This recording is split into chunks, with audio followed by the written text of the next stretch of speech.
ಚನ್ನಪಟ್ಟಣದ APMC ಮಾವಿನ ಮಾರುಕಟ್ಟೆಯಲ್ಲಿ ವಿಲೇವಾರಿಯಾಗದೆ ತಿನ್ನಲು ಯೋಗ್ಯವಲ್ಲದ ಮಾವಿನ ಹಣ್ಣುಗಳನ್ನು ಮಾರುಕಟ್ಟೆ ಮುಂಭಾಗದ ಬಿಎಂ ರಸ್ತೆ ಉದ್ದಕ್ಕೂ ಸುರಿದಿದ್ದು, ಇದರಿಂದ ಸೊಳ್ಳೆಗಳು, ಸಣ್ಣ ನೊಣಗಳು ಉತ್ಪತ್ತಿಯಾಗಿ ಸುತ್ತಮುತ್ತಲ ಪ್ರದೇಶದ ಜನರಿಗೆ ಕಾಲರದ ಭೀತಿ ಕಾಡುತ್ತಿದ್ದು, ಕೂಡಲೇ ಎಪಿಎಂಸಿ ಮಾರುಕಟ್ಟೆಯವರು ಹಾಗೂ ನಗರಸಭೆಯವರು ಸ್ವಚ್ಛಗೊಳಿಸಬೇಕು, ಇಲ್ಲವಾದಲ್ಲಿ ಕಾಲರದಂತಹ ಸಾಂಕ್ರಾಮಿಕ ರೋಗದ ಭೀತಿ ಕಾಡುತ್ತದೆ ಎಂದು ಸ್ಥಳೀಯ ನಿವಾಸಿಗಳು ಆಗ್ರಹಿಸಿದ್ದಾರೆ.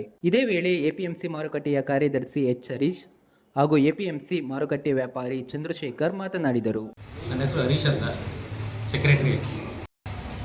ಅದೇ ಇಲ್ಲಿ ನಗರಸಭೆಯಿಂದ ನಮ್ಮ ಏನು ಇಲ್ಲಿ ಅಂಗಡಿಗೆಲ್ಲ ಈ ಖಾತೆ ಕಟ್ತಾ ಇದ್ದಾರೆ, ಅವರು ನಮ್ಮ ಘನತ್ಯಾಜ್ಯ ನಿರ್ವಹಣಾ ವೆಚ್ಚನ ಅವರು ಕಲೆಕ್ಟ್ ಮಾಡ್ತಾ ಇದ್ದಾರೆ.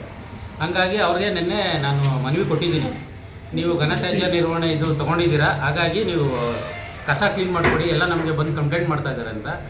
ಅವರು ನೆನ್ನೆ ಲೆಟ್ರ್ ಕೊಟ್ಟಿದ್ದೀನಿ, ಇದನ್ನು ನನಗೆ ಕೊಟ್ಟು ಬಂದಿದ್ದೀನಿ. ಇವತ್ತು ಇನ್ನೊಂದ್ಸಲಿ ಮಾತಾಡಿದ್ಮೇಲೆ ಮುಂದಿನ ಕ್ರಮ. ನಮ್ಮ ಹೆಸರು ಚಂದ್ರಶೇಖರ್ ಅಂತೇಳಿ. ನಾವು APMC ಮಾರುಕಟ್ಟೆಯಲ್ಲಿ ನಮ್ಮದೇ ಆದ ಅಂಗಡಿ ಇದೆ. ಇಲ್ಲಿ ನಾವು ತೆಂಗಿನಕಾಯಿ ವ್ಯಾಪಾರ ಮಾಡ್ತಾ ಇದ್ದೀವಿ.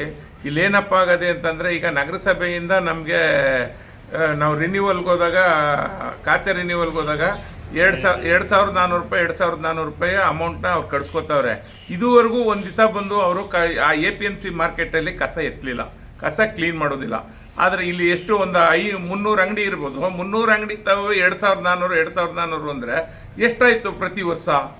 ಇವರು ನಗರಸಭೆ ಅಧ್ಯಕ್ಷರಲ್ಲಿ ಮತ್ತು ಅಲ್ಲಿ ಯಾರೋ ನಮ್ಮ ಕಮಿಷನರಲ್ಲಿ ಇದ್ರ ಬಗ್ಗೆ ಗಮನ ಕೊಡಲಿಲ್ಲ.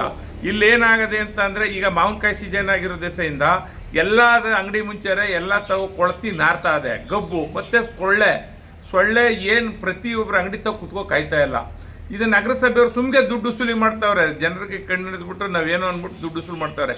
ಯಾಕೆ ಮಾಡ್ತಾ ಇಲ್ಲ ಇಲ್ಲಿ APMCಲಿ? ಯಾಕೆ ಮಾಡ್ತಾ ಇಲ್ಲ ಅವರು? ದುಡ್ಡು ಮಾತ್ರ ಅವ್ರು ಆದಷ್ಟು ಇಲ್ಲದೇ ಇರೋ ₹1 ಇಲ್ಲದೆ ನಾವು ರಿನ್ಯೂವಲ್ ಮಾಡೋದಿಲ್ಲ ಅಂತಾರೆ. ಇಲ್ಲಿ ಯಾಕೆ ದುಡ್ಡು ಕಲೆಕ್ಷನ್ ಮಾಡ್ಕೋತಾವ್ರೆ? ಯಾಕೆ ಮಾಡ್ತಾ ಇಲ್ಲ ಅವರು? ಈ ಖಾತೆ ಮಾಡೋಕ್ಕೆ ತೊಂದರೆ ಕೊಡ್ತಾವ್ರೆ. ಇಲ್ಲಿ ಕೆಲವ್ರು ಅಂಗಡಿ ಈ ಖಾತೆ ಮಾಡ್ಬೇಕಾದ್ರೆ ಅದು ಇದು ಕ್ವಶನ್ ಹಾಕ್ಕೊಂಡು ಯಾವುದೇ ಕಾರಣಕ್ಕೂ ಸರಿಯಾದ ರೀತಿಯಲ್ಲಿ ನಗರಸಭೆಯಲ್ಲಿ ಸ್ಪಂದನೆ ಮಾಡ್ತಾ ಇಲ್ಲ. ನಗರಸಭೆಯವರು ಇತ್ತ ಗಮನನೇ ಕೊಡಲಿಲ್ಲ. ಓಲಿ ಬಾತ್ರೂಮ್ ನಗರಸಭೆಯಿಂದ ಬಾತ್ರೂಮ್ ಮಾಡಿದ್ರು, ಇದುವರೆಗೂ ಬನ್ನಿ ಓಪನ್ ಆಗಲಿಲ್ಲ.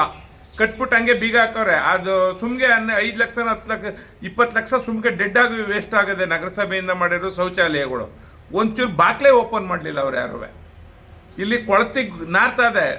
ಏನಪ್ಪ ಆಕ್ಚುಲಿ ನಗರಸಭೆಯವ್ರು ಕ್ಲೀನ್ ಮಾಡಬೇಕಾಗಿರೋದು, ಅದನ್ನು ಬಿಟ್ಬಿಟ್ಟು ಅವರು ಒಂದು ದಿವಸನೂ RMC 2 ಕಾಲೇ ಹಾಕಲಿಲ್ಲ.